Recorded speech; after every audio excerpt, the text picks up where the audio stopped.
Hello everyone. आज का हमारा टॉपिक है बेसिक अकाउंटिंग टर्म्स पार्ट 2। तो लास्ट क्लास में हमने काफ़ी अकाउंटिंग टर्म्स देखा था, जैसे एसेट्स, लाइबिलिटीज़, एक्सपेंडिचर्स, एक्सपेंसेस, है ना, ये सभी कुछ हमने देखा था। आज कुछ और पढ़ते हैं और कुछ टॉपिक्स के बारे में। तो आज हमारा topic that is revenue. Revenue का मतलब क्या हो गया, जो हमने रिसीट पढ़ा, है ना। रिसीट का दो पार्ट्स था, एक रेवेन्यू रिसीट और एक कैपिटल रिसीट। तो वही जो रेवेन्यू रिसीट है उसी के बारे में बात किया जा रहा है। तो रेवेन्यू का मतलब क्या हो गया, revenue means the amount which as a result of operation. Operation का मतलब यहाँ बिजनेस एक्टिविटीज हो गया, है ना। बिजनेस में मेन एक्टिविटी है सेल ऑफ गुड्स और सर्विसेज। तो गुड्स और सर्विसेज के सेल की वजह से जो रिसीट हम लोगों को मिल रहा है वो सभी क्या हो जाता है, रेवेन्यू कहलाता है। अब यहाँ पे आगे अगर हम लोग देखें तो revenue is a gross inflow of cash, receivable or other consideration arising in course of ordinary activities of enterprise. Resources yielding interest, dividend। तो इसका एग्जांपल आप देख सकते हो कि जो भी चीज़ें हमें मिल रही हैं, ठीक है, जो चीज़ें बिजनेस को रिसीव हो रही है या रिसीव होने वाली है वो सभी रेवेन्यू में आ जाएगा। अब ये इनकम से कैसे अलग है, तो इनकम का मतलब क्या हो गया, difference between revenue and expenses. ठीक है, रेवेन्यू एंड एक्सपेंसेस, यानी रेवेन्यू रिसीट का बात हो रहा है और एक्सपेंसेस क्या हो गया, एक्सपेंडिचर में क्या था, जो रेवेन्यू एक्सपेंडिचर था उसका बात किया जा रहा है। यानी कि एक्सपेंसेस हमारा क्या हो गया, day to day business activities को करने के लिए जो हमारे पास जो खर्च हो रहे हैं उसको एक्सपेंसेस कहते थे। तो इनकम का मतलब क्या हो गया, difference between revenue and expense. और प्रॉफिट भी इनकम ही हुआ, लेकिन अब यहाँ पे क्या है कि प्रॉफिट का मतलब क्या हो जाता है, income earned bye the business from its operating activities. Operating activities का मतलब क्या हो गया, बिजनेस जिसके लिए स्टैब्लिश हुआ है, यानी कि सेल ऑफ गुड्स और सर्विसेज। तो उसके लिए जो स्टैब्लिश हुआ है वही क्या कहलाएगा, ऑपरेटिंग एक्टिविटीज कहलाएगा। और ऑपरेटिंग एक्टिविटीज से जो इनकम्स अर्न हो रहा है उन सभी को प्रॉफिट कहते हैं। आगे देखते हैं आगे का क्या क्या कॉन्सेप्ट है। Next, purchase. अब ये छोटे छोटे कॉन्सेप्ट आपको समझना जरूरी है कि आगे जो अकाउंट्स में हम लोग पढ़ने वाले हैं उसके लिए ये सभी हम लोगों को बहुत काम आएगा। तो नेक्स्ट है परचेज। तो परचेज जो वर्ड होता है, तो यहाँ पे परचेज यूज़ किया जाता है ओनली फॉर गुड्स और रॉ मटेरियल, जो कि बिजनेस के द्वारा खरीदा जा रहा है। किस चीज़ के लिए, फॉर सेल। वो बिजनेस के द्वारा सेल करने के लिए जब खरीदा जाता है तो उसी के लिए परचेज वर्ड यूज़ होता है। ऐसे तो एसेट्स भी हम लोग परचेज करते हैं, यानी मशीनरी परचेज कर रहे हैं, प्लांट एंड बिल्डिंग परचेज कर रहे हैं, है ना, land and building, plant and equipments, ये सभी अगर हम परचेज कर रहे हैं तो वहाँ पे परचेज वर्ड नहीं यूज़ होगा। वो हो गया, वो कैसे खर्च हो गए, वो कैपिटल एक्सपेंडिचर होते हैं और कैपिटल एक्सपेंडिचर को एसेट के जैसा ट्रीट किया जाता है। और ये जो परचेज है, इस परचेज को किस तरह से ट्रीट किया जाएगा, तो रेवेन्यू एक्सपेंडिचर यानी एक्सपेंसेस के तरह से ट्रीट किया जाएगा। तो परचेज वर्ड जब भी आए तो परचेज का मतलब, परचेज किस चीज़ के लिए यूज़ हो रहा है, तो ओनली फॉर गुड्स। ठीक है, ये सिर्फ और सिर्फ गुड्स के लिए यूज़ हो रहा है। परचेज सिर्फ और सिर्फ गुड्स के लिए यूज़ होता है। Next, purchase return. तो हम परचेज किससे करेंगे, तो परचेज हम करेंगे किससे, तो सप्लायर से परचेज कर सकते हैं, या जिससे हम क्रेडिट में परचेज करते हैं उसको क्रेडिटर कहा जाता है। आगे भी इस कॉन्सेप्ट के बारे में भी पढ़ेंगे हम लोग। परचेज रिटर्न या फिर रिटर्न आउटवर्ड का मतलब क्या हुआ, जो हमने गुड्स परचेज किया था उसको वापस कर दिया, किसी भी वजह से हो सकता है, चाहे उसमें कुछ डिफेक्ट आ गया, है ना, या फिर वो हमारे पास उतना ऑर्डर नहीं है, तो किसी भी वजह से अगर हम यानी बिजनेस क्या कर रहा है, उस गुड्स को वापस कर दे रहा है, उसको परचेज रिटर्न कहते हैं या रिटर्न आउटवर्ड कहते हैं। Next, sale. तो सेल भी सिमिलरली सिर्फ और सिर्फ किस चीज़ के लिए यूज़ होगा, तो गुड्स के लिए ही यूज़ होगा। सेल भी गुड्स के लिए ही। और आपको बहुत ही मतलब क्लियर रहना है कि गुड्स कैसे हमारे अदर एसेट से अलग है। गुड्स का मतलब क्या हो गया, जिस चीज़ का बिजनेस क्या कर रही है, बिक्री कर रही है, यानी कि सेल कर रही है। ठीक है, तो यानी बिजनेस एस्टैब्लिश है, बिजनेस जिस चीज़ को सेल करना चाह रही है, तो सेल्स वर्ड यूज़ होगा सिर्फ और सिर्फ किस चीज़ के लिए, सेल ऑफ गुड्स। और कोई मशीनरी, लैंड एंड बिल्डिंग, ये सभी सेल हो रहा है तो वो वहाँ पे सेल वर्ड का यूज़ नहीं होगा। Next, sales return. Sales return क्या हो गया, जिस कस्टमर को हमने सेल किया अब वो गुड्स क्या कर दे, वापस कर दे। ठीक है, हो सकता है कोई डिफेक्ट हो या कुछ भी ऐसा इशू हो, उसके वजह से अगर वो गुड्स क्या कर देता है, वापस कर देता है, तो हमारे यहाँ पे उसको सेल्स रिटर्न या रिटर्न इनवर्ड माना जाएगा। या इनवर्ड वापस आ गया हमारे बिजनेस में, रिटर्न आउटवर्ड वापस चला गया बिजनेस से, वो परचेज रिटर्न था, और ये है सेल्स रिटर्न। नेक्स्ट कॉन्सेप्ट के बारे में आगे हम लोग देखते हैं, दैट इज डेटर। अब देखो ये बहुत ही इंपॉर्टेंट टॉपिक है, इसको ध्यान से आप पढ़ो, ये क्या कह रहा है, इसमें क्या कहा जा रहा है। तो इसमें बेसिकली हमारा कहा जा रहा है डेटर। डेटर किसको कहेंगे, तो देखो एक फ्लो चार्ट के थ्रू मैंने समझाने का कोशिश किया है कि डेटर्स किसको कहते हैं। एक सेकेंड, अब देखो डेटर का मतलब क्या हो गया कि debtor is a person who owes amount to the enterprise against credit sales of goods and services. हमने यानी हमारे बिजनेस ने जिसको क्रेडिट में क्या किया है, सेल किया है, तो उसको क्या कहते हैं, उस पर्सन को डेटर कहेंगे। जैसे हमारा बिजनेस सपोज कर लो, ये पर्सन का नाम क्या है, मोहन है, ठीक है। तो अब ये जो मोहन हो गया, ये अगर इसको हम उधार में सामान क्या कर रहे हैं, बेच रहे हैं, ठीक है, तो ये हमारा क्या हो जाएगा, डेटर बन जाएगा। और डेटर हमारे बिजनेस के लिए क्या होता है, तो डेटर हमारे बिजनेस के लिए एसेट्स होता है, यानी कि कभी ना कभी ये क्या होगा, कैश में कन्वर्ट होगा, इसीलिए डेटर को एसेट्स माना जाता है। तो ये ध्यान में रखना है कि डेटर क्या है हमारे लिए, डेटर इज एसेट। नेक्स्ट, अब यहाँ पे एक और कॉन्सेप्ट है बिल्स रिसीवेबल का। बिल्स रिसीवेबल क्या है, अब जैसे डेटर है, डेटर ने बोला क्या कि मैं 2 महीने के बाद पैसा पेमेंट करूँगा, ठीक है, अभी मेरे पास पैसा नहीं है, मैं 2 महीने के बाद आपको पेमेंट करूँगा, यानी हमारे बिजनेस को ये कह रहा है। तो अब जैसे हमारा बिजनेस जो है, हो सकता है हमें कैश का ज़रूरत पड़ जाए, बीच में इमीडिएटली हमें कैश का ज़रूरत पड़ जाए। तो अब इस चीज़ों के लिए कि अगर हमें कैश का ज़रूरत पड़ेगा तो हम क्या करेंगे, तो अब ये डेटर को हम कह रहे हैं कि एक पर्टिकुलर हमारे पास क्या है, डॉक्यूमेंट है, एक स्टेटमेंट है, ठीक है, उस डॉक्यूमेंट को आप एक्सेप्ट करो। क्या, जो आप बोल रहे हो कि 2 महीने के बाद हम पेमेंट करेंगे, एक bills of exchange. Bills of exchange क्या होता है, कि स्टेटमेंट है, जैसे चेक वगैरह होता है, उसी तरह का ये हमारे पास क्या है, एक इंस्ट्रूमेंट है, इसको हम लोग इंस्ट्रूमेंट कह सकते हैं। अब ये वैलिड है ना, जैसे चेक वैलिड होता है उसी तरह से ये बिल्स ऑफ एक्सचेंज भी वैलिड है गवर्नमेंट के थ्रू। अब ये बिल्स ऑफ एक्सचेंज में क्या है कि वही सभी बातें कि अब जैसे सपोज करते हैं कि 1,000 का इसको हमने सेल किया, क्रेडिट में सेल किया, अब ये बोल रहा था, ऐसे तो बोल रहा था कि 2 महीने के बाद हम पेमेंट करेंगे। अब इसी बात को हम ये बोल दिए कि यही आप एक रिटन डॉक्यूमेंट में आप दे दो। तो ये बिल्स ऑफ एक्सचेंज एक डॉक्यूमेंट है, उसमें यही बातें लिखी हुई हैं। जैसे आप देख सकते हो कि 60 डेज आफ्टर द डेट पे, जैसे आज का डेट है तो 60 दिन के बाद, 60 डेज के बाद क्या करेगा, वो पेमेंट करेगा टू ABC लिमिटेड। हमारा बिजनेस का हो सकता है, मतलब यहाँ पे हम नाम रख रहे हैं कि ABC limited, the sum of 1,000 for the value recede.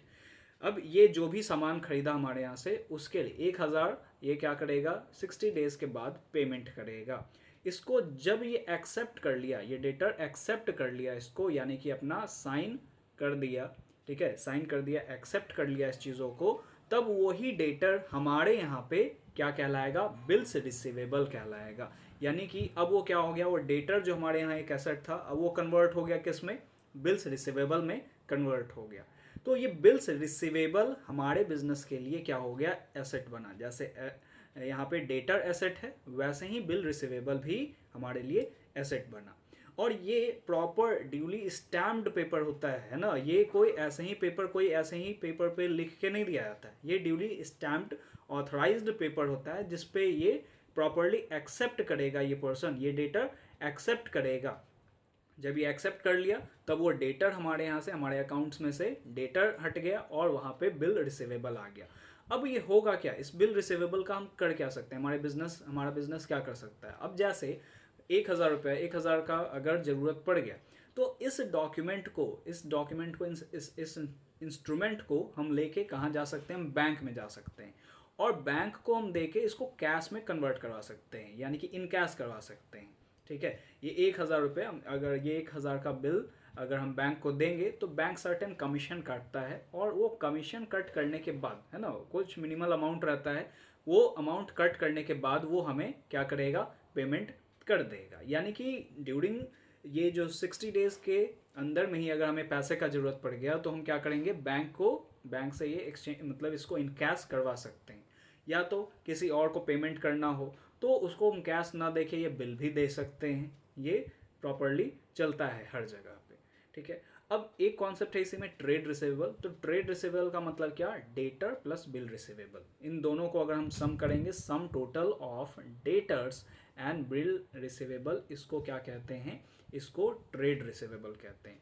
तो hope so debtor, bill receivable और ट्रेड रिसीवेबल का कॉन्सेप्ट आपको समझ में आ गया होगा। अब आगे कॉन्सेप्ट पे हम लोग चलते हैं, क्रेडिटर। इसी से मिलता जुलता टॉपिक है। तो यहाँ पे अब देखते हैं क्रेडिटर्स किसको कहेंगे। क्रेडिटर्स का मतलब कि अब हमारा बिजनेस है, हम क्या कर रहे हैं, क्रेडिट में किसी पर्सन से परचेस करके ला रहे हैं सामान, यानी उधार में सामान हमने खरीदा।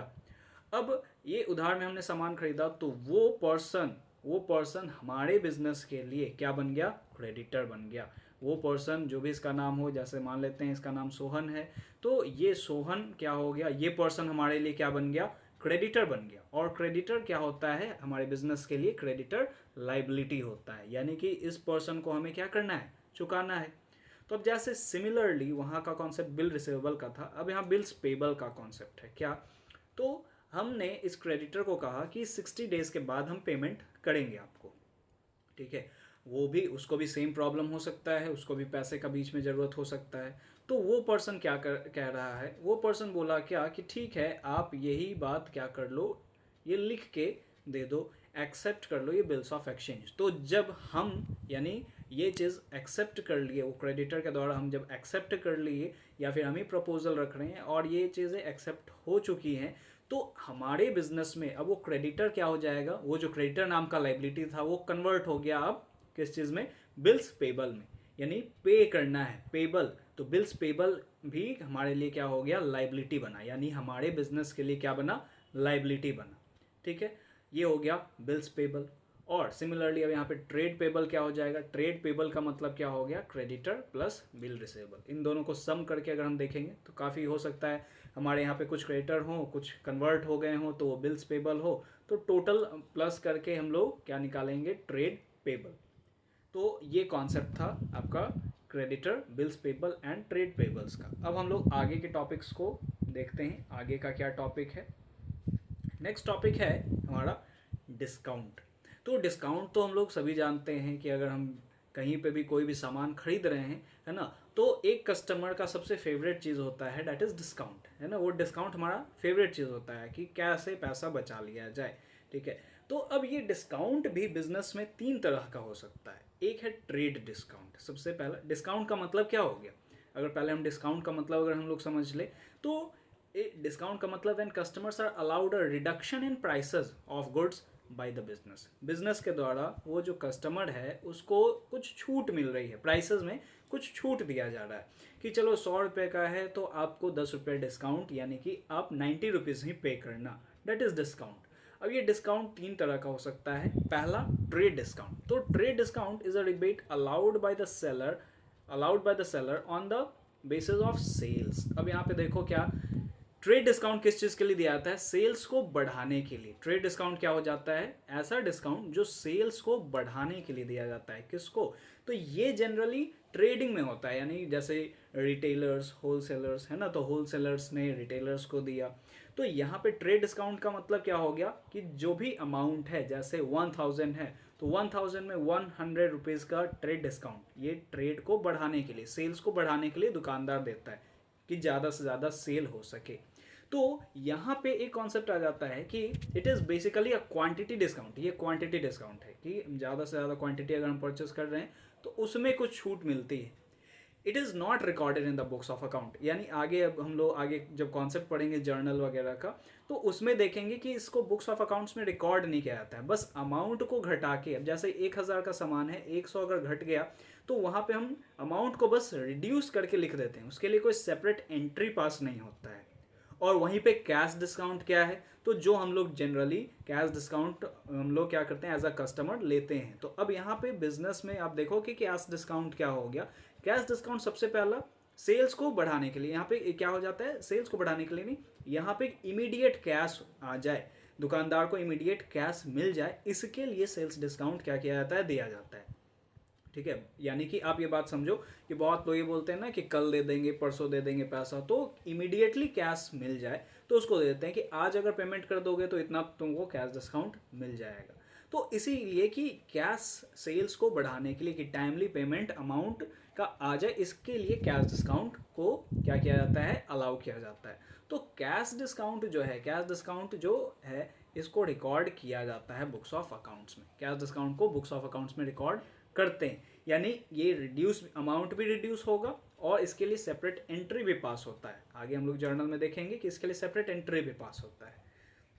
नेक्स्ट है रिबेट। रिबेट क्या है, ये भी डिस्काउंट के जैसा ही है। तो अब जैसे हमारे पास यानी बिजनेस के पास कुछ ऐसे प्रोडक्ट पड़े हुए हैं जो क्वालिटी उसका सही नहीं है, या फिर आउटडेटेड हो चुके हैं, है ना, या फिर अब क्या हो चुका है, बहुत सा मतलब बहुत पुराना वो सामान है, तो हमें स्टॉक को क्लियर करना है। तो इसके लिए जो छूट देते हैं उसको रिबेट कहते हैं, कि हमको स्टॉक क्लियर करना है। बेसिकली यहाँ पे आप मोटिव देख लो, स्टॉक को क्लियर करना है। तो ये 3 तरह का डिस्काउंट, पहला ट्रेड डिस्काउंट जो दिया गया, वो ट्रेड डिस्काउंट किस लिए दिया गया, वो ट्रेड डिस्काउंट दिया जाता है किस चीज़ के लिए, तो वो दिया जा रहा है ट्रेड को बढ़ाने के लिए, यानी सेल्स को बढ़ाने के लिए, कि ज़्यादा से ज़्यादा सेल हो, इतना क्वांटिटी आप परचेज करोगे तो इतना आपको छूट मिल जाएगा, तो सेल्स को बढ़ाने के लिए। कैश डिस्काउंट किस लिए दिया जाता है, इमीडिएट कैश मिले हमें, है ना, तुरंत कैश मिल जाए, टाइमली पेमेंट हो जाए, इस चीज़ के लिए। और डिबेट स्टॉक को क्लियर करने के लिए, कि हमारे पास जो भी स्टॉक है उसको हमें क्लियर करना है, हटाना है, इसीलिए छूट दिया जा रहा है। तो ये था डिस्काउंट का कॉन्सेप्ट। अब आगे बढ़ते हैं हम लोग next concept, that is depreciation. अब देखो, डेप्रिसिएशन बहुत इंपॉर्टेंट टॉपिक है, क्योंकि डेप्रिसिएशन का एक सेपरेट चैप्टर भी होगा आपके 11th में, और ये आगे चार्टर्ड अकाउंटेंसी वगैरह में भी ये काम आपको आएगा ही आएगा। तो डेप्रिसिएशन देखते हैं। सबसे पहला देखो, डेप्रिसिएशन पढ़ने से पहले एक यहाँ पे कॉन्सेप्ट पढ़ते हैं, depreciable fixed assets. Fixed assets तो आप जाने कि नॉन करंट एसेट्स को ही फिक्स्ड एसेट्स यहाँ पे कहते हैं। वैसे नॉन करंट एसेट्स 2 तरह का होता है, यानी कि ऐसे एसेट्स जो हमारे बिजनेस में लंबे समय तक रहने वाला है, लंबे समय तक हमें बेनिफिट प्रोवाइड करेगा, वो कोई सेल के लिए नहीं आया है। ठीक है, एक बार हमने अमाउंट उसमें लगाया तो वो रिवर्स करना बहुत मुश्किल हो जाता है। जैसे यहाँ पे आप देख सकते हो एक मशीन, हमने मशीन में पैसा इन्वेस्ट किया। तो डेप्रिसिएबल फिक्स्ड एसेट्स का मतलब ऐसे फिक्स्ड एसेट्स जिसका एक लिमिटेड लाइफ है। ठीक है, डेप्रिसिएबल फिक्स्ड एसेट्स का मतलब जिसका एक लिमिटेड लाइफ होता है। लिमिटेड लाइफ का मतलब इसका अंदाज़ा लगा सकते हैं। आज हमने खरीदा ये एसेट, ये हमने मशीनरी खरीदा, तो हम अंदाज़ा लगा सकते हैं कि ये 2 साल, 3 साल, 5 साल ये चलेगा, एस्टिमेट किया जा सकता है। लेकिन कुछ ऐसे भी फिक्स्ड एसेट्स होते हैं जिसका लाइफ जो है वो एस्टिमेट नहीं किया जा सकता है। For example land. ठीक है, तो लैंड जो है, लैंड एक्सेप्शन में आता है, यानी डेप्रिसिएशन वाला जो कॉन्सेप्ट है उसका एक्सेप्शन है लैंड। तो अब यहाँ पे हम लोग अगर कॉन्सेप्ट देखें इसका, तो अब देखो, डेप्रिसिएबल फिक्स्ड एसेट समझ में आ गया, ऐसे फिक्स्ड एसेट जिसका एक लिमिटेड लाइफ होता है, जो हम एस्टिमेट कर सकते हैं कि 2 साल है, 5 साल है, 10 साल है, ये एक एस्टिमेट किया जा सकता है। तो डेप्रिसिएशन का मतलब क्या, कि आज इमेजिन करो कि आप आज एक फ़ोन, ब्रांड न्यू फ़ोन आप खरीद के लाए 20,000 में। अब 20,000 में अपने एक ब्रांड न्यू फ़ोन परचेज़ किया, और आपको लग रहा है क्या कि अरे अगले ही दिन एक नया प्रोडक्ट लॉन्च हो गया, एक नया मोबाइल फ़ोन लॉन्च हो गया, वो सिर्फ 1,000 ज़्यादा था, 21,000 का था, और इससे मल्टीपल्स फीचर्स थे जो आपने खरीदा। तो आप सोच रहे हो कि उसको बेच देते हैं, वो वाला ले लेते हैं। अब आपका जो फ़ोन है वो एक ही दिन यूज़ किया हुआ फ़ोन है, तो आप बताओ क्या वो जो आप सेल करोगे उस फ़ोन को, तो जितने में आपने ख़रीदा है वो आपको अमाउंट मिल जाएगा। 20,000 में ख़रीदा, एक ही दिन पुराना फ़ोन है, क्या आपको 20,000 मिल जाएगा? नहीं मिलेगा, है ना, अभी जानते हो नहीं मिलेगा। क्यों नहीं मिलेगा? क्योंकि अब वो ओपन हो चुका है, या टाइम पास हो चुका है, या यूज़ में आ चुका। इसके वजह से उसका वैल्यू क्या हो गया, घट गया। उसी तरह से हमारे ऑर्गेनाइजेशन में भी जो हमारे पास फिक्स्ड एसेट्स हैं, कुछ फिक्स्ड एसेट्स का जो लिमिटेड लाइफ है, यानी डेप्रिसिएबल फिक्स्ड एसेट्स, उसका वैल्यू क्या होता है, घटता है।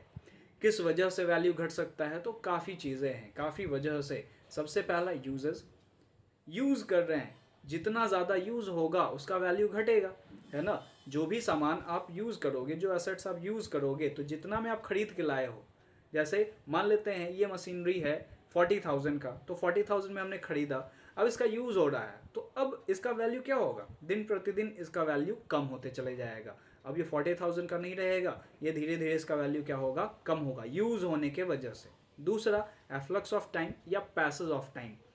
तो टाइम भी अगर पास हुआ, जैसे आपने फ़ोन के बारे में भी देखा, तो टाइम भी, ये रखा रखा मशीन जैसे जैसे समय बीत रहा है, समय बीतने से भी इसका वैल्यू क्या हो जाएगा, कम हो जाएगा मार्केट में।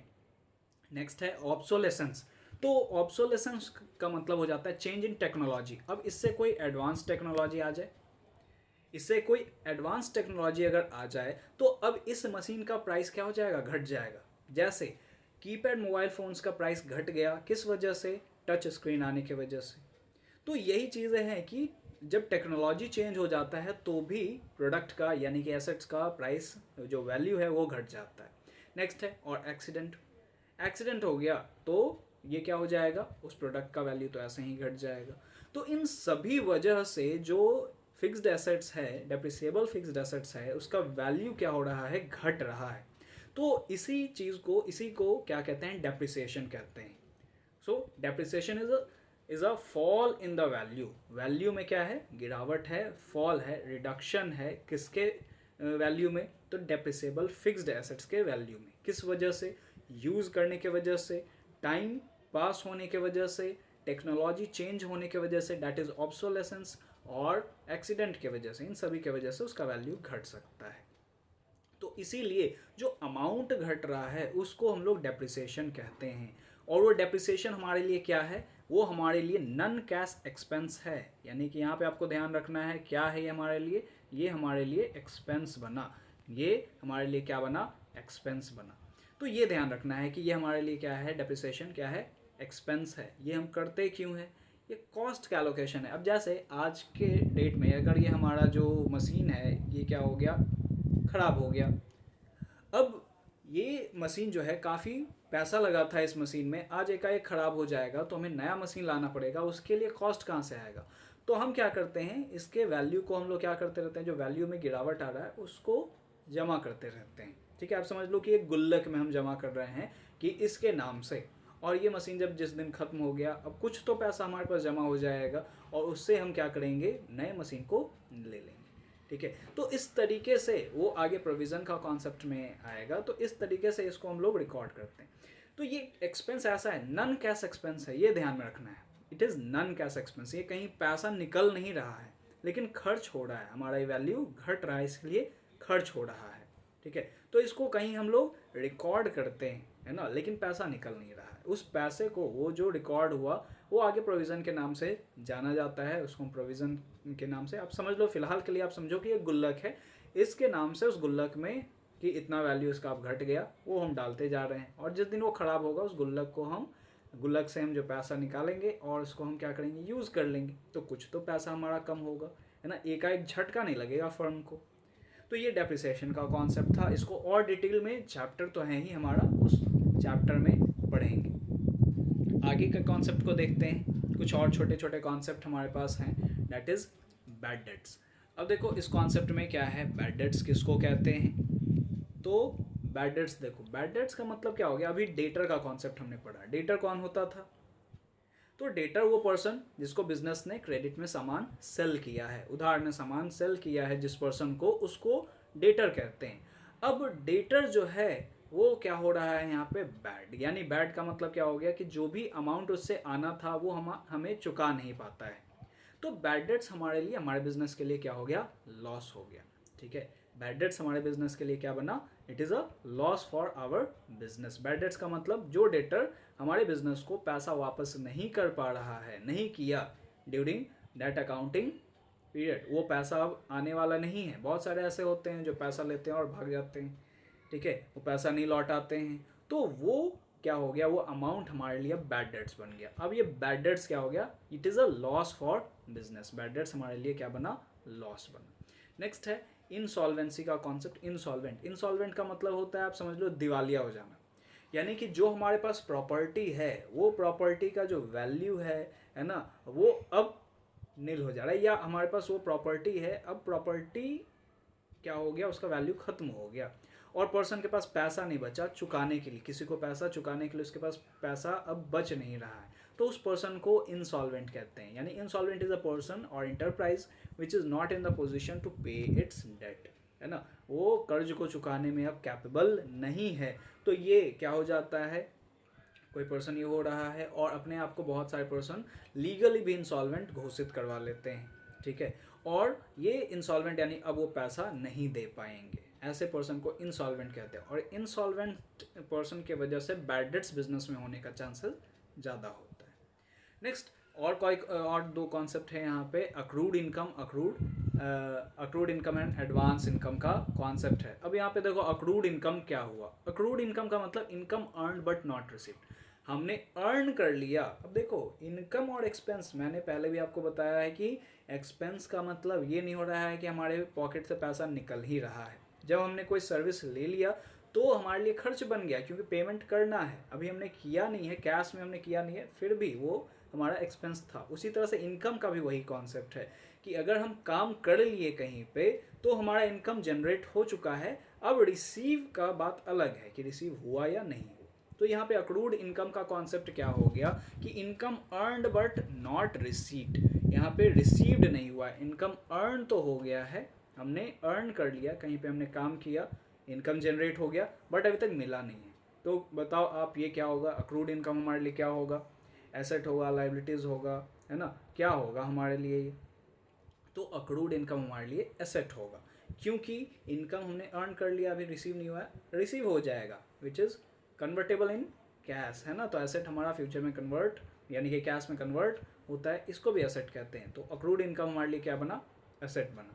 Next advance income, advance income का मतलब क्या कॉन्सेप्ट है, income received but not earned और अक्रूड, यानी कि ऐसे इनकम जो रिसीव्ड तो हो चुके, पैसा मिल गया है लेकिन अभी तक अर्न नहीं किए, काम नहीं किए उसके लिए, तो ये हमारे लिए क्या बना, एसेट या लाइबिलिटी, ऑब्वियसली लाइबिलिटी बना। काम तो हम कर लिए, अब काम के लिए मतलब या सॉरी काम तो हम नहीं किए हैं, पेमेंट पहले ही मिल गया है, तो काम करना है, चुकाना पड़ेगा उसको, है ना, काम करके, तो एडवांस इनकम हमारे लिए क्या बना, लाइबिलिटी बना।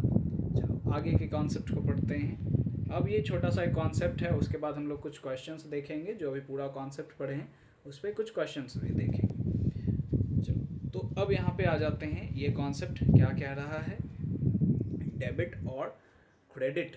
ये आप जब आप किसी को बोलते होगे कि कॉमर्स पढ़ते हैं, है ना, कॉमर्स स्ट्रीम हमने चूज़ किया है, तो वो एक चीज़ तो जानता है डेबिट क्रेडिट, इसका मतलब भले ना जाने, ये वर्ड तो कहीं ना कहीं सुना ही हुआ रहता है वो पर्सन। तो आइए हम लोग यहाँ पे देखते हैं कि डेबिट और क्रेडिट है क्या। तो अब बात समझो, जब अकाउंटिंग का चैप्टर हमने स्टार्ट किया था तो उस चैप्टर में हमने क्या देखा था कि अकाउंटिंग क्या होता है। Accounting is a process of recording, classifying, हमने रिकॉर्ड किया था, ट्रांजैक्शंस को रिकॉर्ड करना था, जितने भी ट्रांजैक्शन हो रहा है, गुड्स सोल्ड, गुड्स परचेज्ड, है ना, सैलरी पेड, इनकम रिसीव्ड, ये सभी को रिकॉर्ड करना है। तो रिकॉर्ड करने के बाद दूसरा हमारा प्रोसेस था कि क्लासीफाइंग, अब हमें कैसे पता चलेगा कि किस पर्सन का कितना बैलेंस बचा हुआ है, या हमारे पास इनकम कितना है, एक्सपेंस कितना है, ठीक है। तो ये इसके लिए हम क्या कर रहे थे, क्लासिफाई करना, यानी कि अब जैसे समझ लो बात यहाँ पे एक एग्जांपल के थ्रू कि गुड्स सोल्ड टू मोहन, अब इस तरह का बहुत सारे पर्सन होंगे। अब मोहन जो है वो हमारा मान लेते हैं रेगुलर कस्टमर है, तो महीने में कई बार उसने क्रेडिट में क्या किया है, परचेस किया, यानी हमने क्रेडिट में सेल किया है और वो कुछ ना कुछ अमाउंट भी दे दिया। अब महीने के अंत में या साल के अंत में वो आके क्या बोल रहा है कि आप मेरा हिसाब तो बताओ कि कितना पेमेंट करना है। अगर हम सिर्फ रिकॉर्ड करके रखे हुए रहें तो ये बुक में एक साल का आप सोचो बुक या एक महीने का बुक, इतने सारे ट्रांजैक्शंस हुए पड़े हैं, मोहन तो अकेला नहीं होगा, उसके जैसे बहुत सारे लोग होंगे, ठीक है। तो अब ये पर्सन जो है मोहन, ये अगर हमें बोल रहा है कि हमें बताओ कि कितना पेमेंट करना है, अब कैसे हम लोग बताएंगे, तो अब इसका एक उपाय है कि सभी के नाम से हम क्या करें, अकाउंट ओपन कर दें। जैसे आप देखते होगे एक छोटा सा किराना दुकान में आप देखते होगे कि अगर आप वहाँ से किराने पे अगर क्या कर रहे हो, क्रेडिट में सामान खरीदते हो, है ना। आपका मान लेते हैं कि आपके कॉलोनी में है, आप क्रेडिट में आप सामान खरीदते हो, कभी कैश भी आप दे देते हो, तो आपके नाम से वो सेपरेट एक पेज रखता है, उसमें आपका जितना एंट्री है वही करता है। उसी तरह से बहुत सारे कस्टमर्स का अलग अलग पेज पे लिखा हुआ रहता है। उसी तरह का आप कॉन्सेप्ट समझो कि हर एक पर्सन का या हर एक ट्रांजैक्शन का अलग अलग हेड ओपन होता है। तो यहाँ पे जैसे ये हमने कहा कि मोहन का है, तो मोहन का एक अलग हेड ओपन हो गया। अब इसमें आप अगर देखो कि इसमें ये मोहन का अलग हेड है, ठीक है, कुछ पेमेंट किया, कुछ ये सेल हुआ, इस तरह का कॉन्सेप्ट है। तो इसको यहाँ पे टेक्निकल टर्म में अकाउंट्स कहते हैं। ये जो हेड है, सभी के नाम से अगर हम लोग अलग अलग क्या कर रहे हैं, हेड बना रहे हैं, उसको टेक्निकल टर्म में अकाउंट्स कहते हैं, ठीक है। यानी कि अब यहाँ पे ये मोहन जो हो गया, मोहन अकाउंट, मोहन का ये क्या बना, मोहन अकाउंट बन गया। अकाउंट को हम लोग ऐसे, एक सेकेंड, तो यहाँ पे आप देखो कि मोहन अकाउंट, तो अकाउंट को हम लोग कैसे शो करते हैं, तो यहाँ पे इसको इस तरह से शो करते हैं, अकाउंट A/C। तो मोहन के नाम से एक सेपरेट क्या हो गया, अकाउंट ओपन हो गया।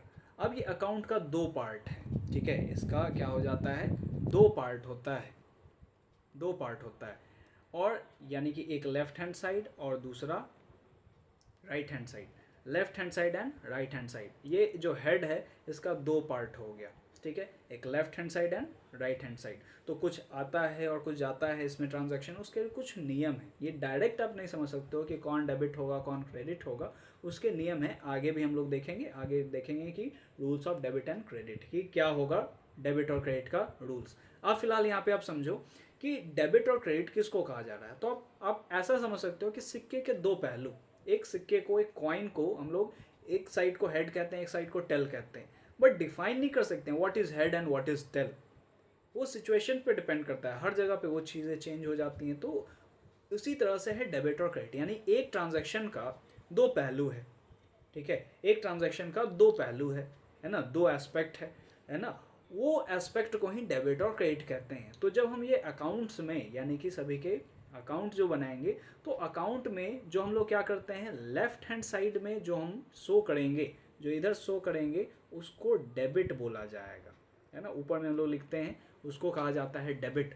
और जो राइट हैंड साइड में, राइट हैंड साइड में हम शो करते हैं, उसको क्रेडिट बोला जाता है। तो डेबिट को DR बोला जाता है और क्रेडिट को CR बोला जा रहा है, ठीक है। डेबिट को यहाँ पे क्या बोला गया, DR, ठीक है, और यहाँ पे क्रेडिट को क्या बोला गया,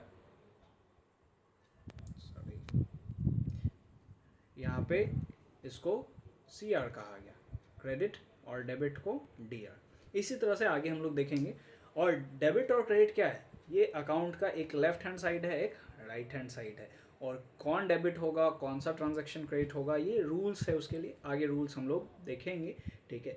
अब यहाँ पे डेबिट को DR क्यों बोला जाता है, डेबिट में तो कहीं R है नहीं, क्रेडिट में तो CR है, तो पता चल रहा है कि चलो उसको शॉर्ट में CR बोला जाता है, लेकिन डेबिट को DR क्यों बोला जा रहा है, तो इसके लिए मल्टीपल थ्योरीज हैं कुछ। अब थ्योरीज को आप देख सकते हो कि एक थ्योरी के अकॉर्डिंगली क्या बोला जा रहा है, one theory asserts that debit and credit come from Latin past principle debitum and creditum.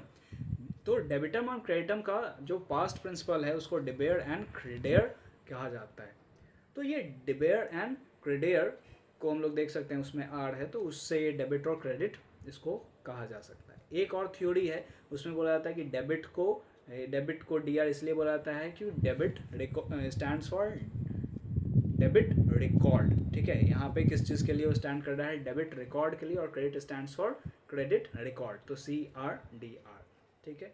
तो ये अब आपको पता चल गया कि डेबिट क्या होता है, क्रेडिट क्या होता है, और भी जैसे जैसे हम अकाउंट्स आगे हम लोग बढ़ेंगे, ठीक है, तो और क्लियर डिफाइन होगा, क्लियर आपको समझ में आएगा।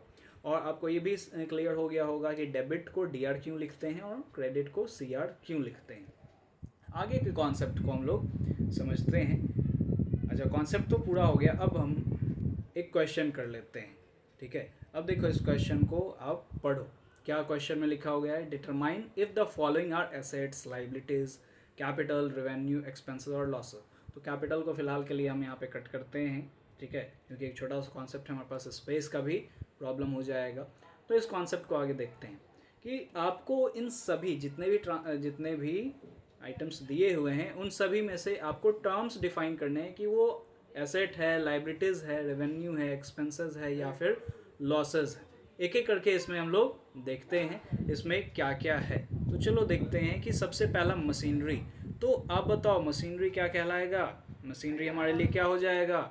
मशीनरी क्या है हमारे लिए? तो मशीनरी है एसेट। ठीक है, तो मशीनरी यहाँ पे क्या हो गया हमारे लिए? मशीनरी हमारे लिए एसेट बन गया। फिर उसके बाद दूसरा अगर हम लोग कॉन्सेप्ट अगर देखते हैं, है ना, दूसरे क्वेश्चन पे आते हैं। दूसरा हमारा क्या है? परचेज है। परचेज क्या है? अभी हमने पढ़ा कि purchase is expense for us. तो परचेज क्या बना हमारे लिए? एक्सपेंस बन गया। तो परचेज हमारे लिए एक्सपेंस हो गया। नेक्स्ट देखते हैं थर्ड, डेप्रिसिएशन। अभी हमने पढ़ा depreciation is non cash expense. तो नॉन कैश एक्सपेंस है ये। तो यहाँ पे आप देखो ये हमने कहाँ पे पुट कर दिया है डेप्रिसिएशन को? डेप्रिसिएशन को एक्सपेंस में पुट कर दिया हमने। आगे देखते हैं, आगे देखो क्या है? Closing stock. तो स्टॉक तो हमने समझा कि जो गोडाउन में पड़ा हुआ है उस सामान को क्या कहते हैं? स्टॉक कहते हैं। तो आपने अकाउंटिंग ईयर का भी कॉन्सेप्ट आपने पढ़ा, financial year and calendar year. तो साल के अंत में जो हमारे पास स्टॉक पड़ा हुआ है, यानी कि इधर 31 दिसंबर और 31 मार्च, जो भी ईयर हमारे यहाँ अपनाया जा रहा है, तो जो लास्ट डेट को जो स्टॉक पड़ा हुआ है उसको क्लोजिंग स्टॉक कहते हैं। तो क्लोजिंग स्टॉक हमारे लिए क्या होगा? ये हमारे लिए एसेट बनेगा। Closing stock is asset for us. तो हमने इसको एसेट में डाल दिया क्लोजिंग स्टॉक को। आगे देखते हैं नेक्स्ट क्या है? नेक्स्ट है क्रेडिटर्स। अब बताओ क्रेडिटर्स क्या हो जाएगा? तो क्रेडिटर्स हमारे लिए लाइबिलिटी बनेगा। क्रेडिटर्स, क्योंकि क्रेडिटर कौन हो गया? जिससे हमने उधार में सामान खरीदा है। ठीक है, तो जिससे हमने उधार में सामान खरीदा है वो हमारे लिए क्रेडिटर बना। और क्रेडिटर को पेमेंट करना है, फ्यूचर में पेमेंट करना है, इसीलिए हमारा क्या हो गया? ये लाइबिलिटीज़ में। Creditor is liability. नेक्स्ट आगे देखते हैं, नेक्स्ट क्या है? कैपिटल। तो कैपिटल देखो, आप कैपिटल को आप एक सेपरेट कॉलम में भी आप डाल सकते हो कि कैपिटल है। और एक और हमने कॉन्सेप्ट जब पढ़ा था तो इसमें हमने देखा था कि कैपिटल इज इंटरनल लाइबिलिटी। जब लाइबिलिटी को हमने बाइफर्केट किया था तो उसमें कैपिटल क्या था? Capital is internal liability. तो आप यहाँ पे पुट कर सकते हो, अगर कोई और ऑप्शन नहीं है हमारे पास तो कैपिटल को हम कहाँ पुट कर सकते हैं? इंटरनल लाइबिलिटीज़, यानी कि ये भी हमारा लाइबिलिटी हो गया। आगे देखते हैं नेक्स्ट हमारे पास क्या है? तो नेक्स्ट है गुडविल। गुडविल क्या होता है? इंटेंजिबल एसेट्स है, हमारे बिजनेस का रेपुटेशन है ना, तो ये इंटेंजिबल एसेट है, तो ये हमारा एसेट में आ जाएगा। गुडविल एसेट बन गया। आगे देखते हैं नेक्स्ट क्या है? Salary paid to clerk. Salary paid to clerk क्या हो गया? तो सैलरी क्या है? सैलरी हमारे लिए खर्च है, एक्सपेंस है। ड्यूरिंग द ईयर हमें पेमेंट करना है, तो सैलरी पेड। फिर उसके बाद अगर हम लोग देखें यहाँ पे तो आप देख लो कि सैलरी पेड हो गया। नेक्स्ट है सेल्स। सेल्स का अगर हम बात करें तो सेल्स हमारे लिए क्या है? It is a income for us, है ना, रेवेन्यू है हमारे लिए। तो सेल्स को आप डाल सकते हो यहाँ पे कि सेल्स हमारे लिए क्या हो गया? तो सेल्स इज रेवेन्यू। ओके, तो अब आगे हम लोग यहाँ पे देखते हैं नेक्स्ट क्या है? सेल्स तो हो गया। फिर है फर्नीचर। फर्नीचर हमारे लिए क्या हो गया? ऑब्वियसली एसेट है ये। पेटेंट। पेटेंट क्या होता है? तो एसेट्स वाले कॉन्सेप्ट में हमने पढ़ा था, है ना, ये भी इंटेंजिबल एसेट्स में आ जाता है। तो patent is asset for us. आगे देखते हैं कि पेटेंट तो हो गया। नेक्स्ट है इंटरेस्ट रिसीव्ड। इंटरेस्ट रिसीव्ड क्या हो जाएगा? रिसीव्ड जब बोल ही दिया गया है तो ये हमारा रेवेन्यू हो गया, है ना। इंटरेस्ट रिसीव्ड क्या हो गया? ये हमारे लिए रेवेन्यू आ गया। इंटरेस्ट रिसीव्ड ये हो गया। फिर उसके बाद आगे देखते हैं नेक्स्ट जो है तो रेंट पेड। रेंट पेड का मतलब क्या हो गया? रेंट पेड हमारे लिए क्या है? पे किए हैं तो एक्सपेंस है। ठीक है, पे किए हैं तो ये हमारे लिए एक्सपेंस बना। आगे देख लेते हैं बिल रिसीवेबल। अभी हमने पढ़ा बिल रिसीवेबल हमारे लिए क्या हो जाएगा? एसेट हो जाएगा बिल रिसीवेबल। तो बिल रिसीवेबल को हम लोग एसेट्स में डाल देंगे, ये हमारे लिए एसेट बना। उसके बाद आगे कॉन्सेप्ट देखते हैं बिल रिसीवेबल के बाद। आगे आप देखो नेक्स्ट क्या है? Trade payable. तो ट्रेड पेबल क्या था? क्रेडिटर प्लस बिल्स पेबल, तो ये ट्रेड पेबल हुआ। तो ट्रेड पेबल भी हमारे लिए क्या बना? ये भी हमारे लिए लाइबिलिटी है ना। ये ट्रेड पेबल हमारे लिए क्या हो गया? लाइबिलिटी हो गया। उसके बाद आगे देखते हैं, आगे देख लो आगे क्या है, नेक्स्ट क्या है?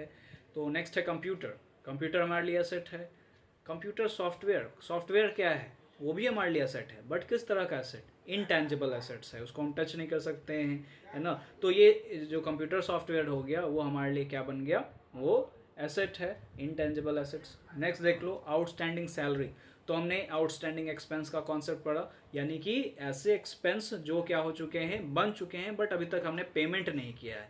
आउटस्टैंडिंग सैलरी का मतलब क्या हो जाएगा?